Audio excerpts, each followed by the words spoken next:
However, for this year's celebration of mothers, instead of talking about principles and issues of motherhood, I have been sharing with you my memories of my mother, who died at 90 in 2013.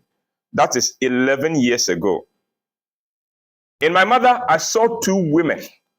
There was the before 1968 Auntie Ama and the after 1968 Auntie Ama. The before 1968 Auntie Ama was a married woman who carried herself with all the dignity of a married woman.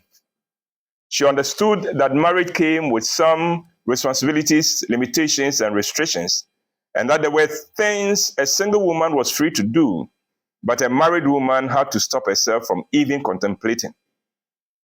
The before 1968 Auntie Ama submitted to her husband and honored him and did nothing that could be disrespectful of her husband and of her status as a married woman.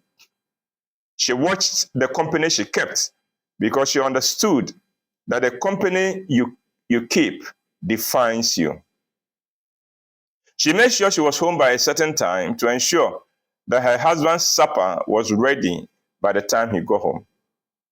She allowed her husband to lead, and she followed happily. Those were different times, eh? That did not mean that she was a doormat, because I knew of situations where my father took a stand and my mother did not fight it before us, the children. But by the next morning, the decision had changed. Either it had been amended or discarded altogether. And because she accorded her husband maximum respect, her husband also honored her and put her before his own extended family. That was the before 1968 Auntie Ama. The after 1968 Auntie Ama was a very different woman. Her circumstances had changed, and she adapted to her changed circumstances. In the first place, she was a widow now, and so she worked harder in her trade to ensure that her children did not go hungry. The after 1968 Auntie Ama, the Auntie Ama who was a widow, lived without any restrictions beyond those she imposed on herself because of her upbringing, her religion, and her values. The after 1968 Auntie Ama was willing to spread her wings and fly. She made herself useful to the community in all kinds of ways. She became church mother at the St. Mary's Catholic Parish at South Centreso. She became the queen of the Edina community resident in the Ashanti region and was recognized as such at Manshia.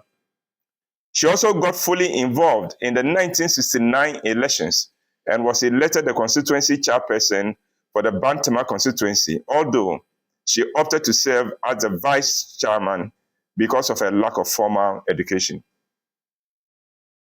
The before 1968 Auntie Ama would go to a funeral, wait to make her donation, say hello to a few people, and return home. And she drank only soft drinks at funerals. The after 1968 Auntie Ama would take beer or Guinness. And she attended funerals in the company of two of her friends, always. Auntie Kate, who was about the same age as her and who was also a widow, and Auntie B, who was much younger than the two and divorced. Auntie B's mother had been a friend to my mother, but then when she died and B's marriage collapsed, my mother took her under her wings, trained her to take over her mother's business, and became her guardian, support, and confidant. Auntie B went everywhere with my mother. At one point, the women at Asafo Market took to referring to her as Auntie Ama's handbag, a title she was very comfortable with. The story I'm going to tell you has to do with that association between the after 1968 Auntie Ama and her protege, B. B was not only younger, but was very beautiful. To me, she was the most beautiful among the fishmongers at the time. One day, my mother and her two friends, Auntie Kate and B, went to a funeral at one of the suburbs in Kumasi. At the funeral, a gentleman saw B and was smitten by her beauty. He decided to go after her, as it happens in funerals. But when he saw that B was attached to my mother, he approached my mother instead and asked if he could treat the three of them to some beer at a bar across the street from the funeral grounds. Sure, my mother said, and off to the bar they went, the three women and this gentleman. His intention was to make the women believe that he was a very rich man and then propose to be, thinking that women do not say no to rich men.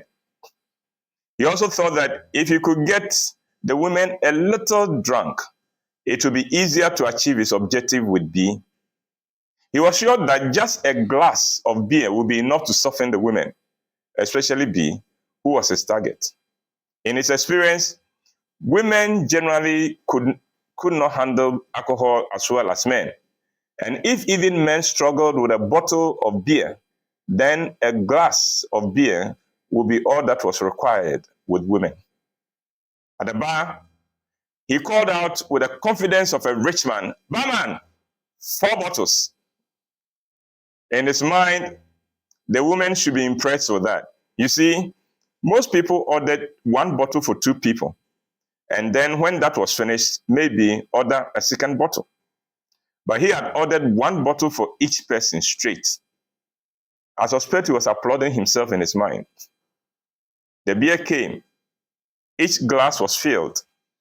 And then the man raised his glass for a toast. He clanked glasses with the women and then took a mouthful and put his glass down. The women, on the other hand, took their glasses to their lips and emptied the contents before putting the glasses down. They quickly refilled them. The man's glass was still not even at the halfway line. In another 5 minutes, the second glasses were empty and the 3 bottles empty. The man was shocked, but he played it cool, thinking that the women would definitely not be able to handle anymore. He asked them if they would want second round, expecting them to say they had had enough. But they said, "Oh, of course." So he felt compelled to order a second round of bottles for them, whilst his own bottle was still just about half empty. When the second round of bottles came, and the women still showed that they had capacity, the man knew that this was not the usual women one picked at funerals. He finished his bottle and said to the women, "Ladies, excuse me, I need to use the loo." He got up and walked in the direction of the washroom. Mama V, that was in 1972. Maybe he will return to the table tomorrow. My mother ended up paying the bill for the 7 bottles. You see, my mother and her friends worked hard for their money, and they also knew how to spend their money. And they were always prepared before they stepped out. The fishmongers were not the kind of women who were waiting for a man to spend on them. They had their own money to spend. But if you insisted on spending on them, then you better have deep pockets. The moral of the story: never underestimate women in anything. And gorgeous, that's my presentation for this moment. We are still waiting for the man.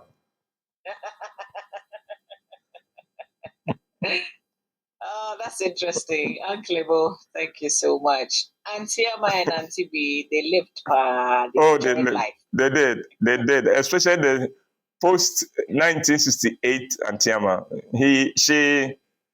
She freed herself. She freed herself, and I found that remarkable because now I meet women who have lost their husbands and they allow themselves to also die.